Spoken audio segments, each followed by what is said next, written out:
Nós estamos no mês de conscientização do autismo, gente. E o quadro Família em Sintonia de hoje vai falar sobre autismo na infância, sinais, diagnóstico e tratamentos que podem dar mais qualidade de vida para as crianças com o espectro autista.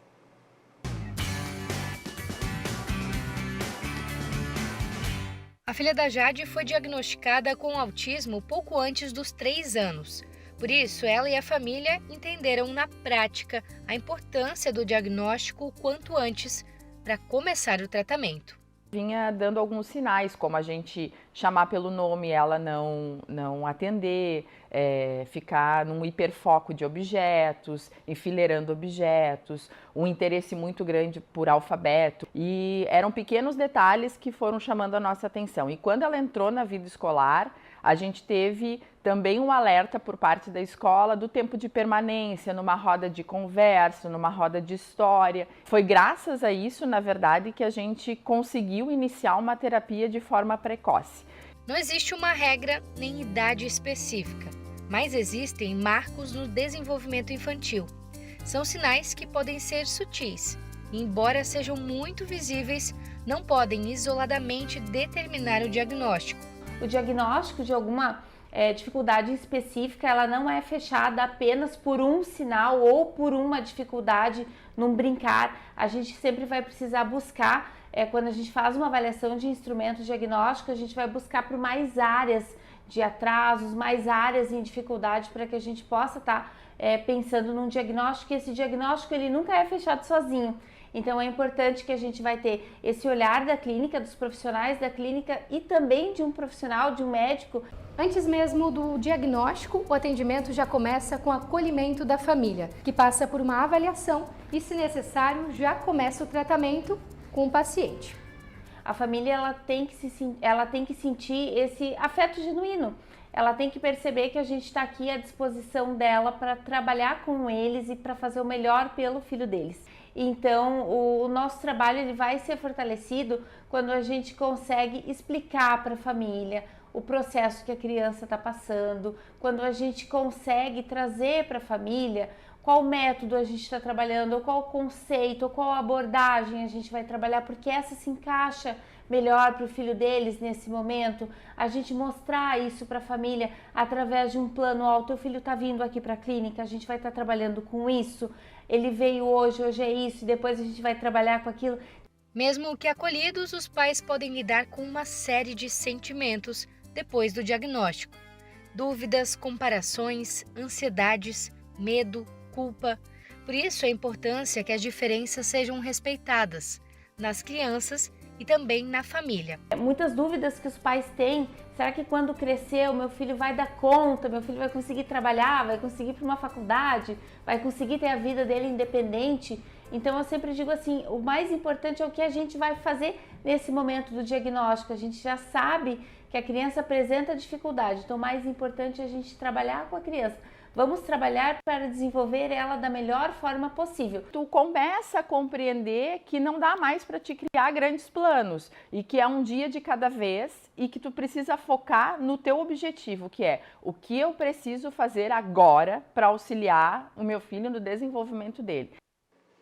E sobre esse assunto, a gente conversa agora com a Thalita Tonin, que é doutora em farmácia e orientadora parental.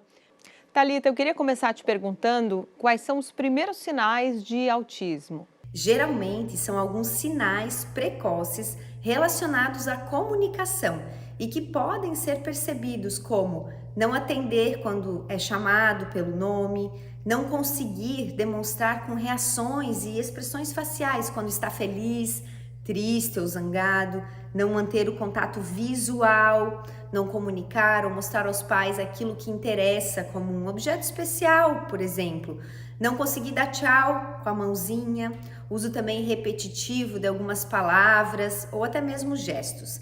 Mas é a partir do 2º ano de vida que é mais fácil perceber esses sinais de que a evolução social da criança não está adequada para a faixa etária. Porém, vale lembrar que nenhum sinal sozinho pode ser utilizado para diagnosticar o autismo. Eles servem como sinais de alerta. Quando ocorrem, o ideal é que a criança seja sempre avaliada por um especialista, incluindo um neuropediatra, terapeutas, para uma avaliação formal, como realizada na clínica que vimos aí na reportagem. E como explicar o autismo para as outras crianças?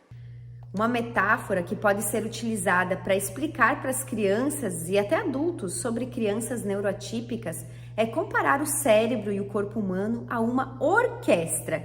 E pode até mostrar no celular mesmo, com vídeos, o que é uma orquestra, primeiro para a criança. E depois você explica que assim como vimos nessa orquestra aqui, onde cada músico tem uma função e toca um instrumento com um som diferente, no nosso corpo é parecido, porque cada partezinha também desempenha um papel importante, como se tocasse uma música mesmo. No autismo, por exemplo, algumas partes dessa orquestra têm dificuldade em tocar a música certinha, o que pode afetar o movimento, a fala, a socialização ou outras funções.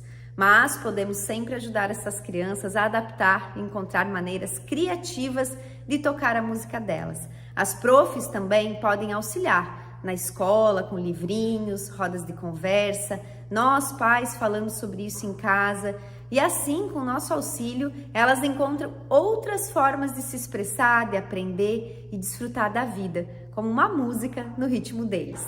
E quanto tempo dura um tratamento em média e como ajudar que essa criança se sinta como as outras? O transtorno do espectro autista não é uma doença, gente, sim um transtorno neurodivergente, portanto não possui cura. Apesar de não podermos tratar o autismo, é possível intervir com terapias para que a pessoa tenha melhora na qualidade de vida, como aprimorar a comunicação, a concentração e diminuir os movimentos repetitivos que podem competir com a aprendizagem. As terapias para o autismo não têm um tempo determinado e não há uma alta definitiva. O objetivo é sempre melhorar a qualidade de vida dessa criança e ajudá-la a desenvolver habilidades sociais, de comunicação, melhorar a execução das atividades diárias e ter comportamentos mais adequados. Isso pode levar anos de terapias e intervenções especializadas, mas sempre com uma equipe multidisciplinar. Gente, para falar mais de infância, maternidade, crianças neuroatípicas, vocês podem sempre me acompanhar no meu Instagram, que é o @ThaliPositivacão. Thalita, a gente agradece por essa entrevista sempre esclarecedora, né? Toda semana aqui com a gente no quadro Família em Sintonia. A gente espera então quinta da semana que vem. Obrigada!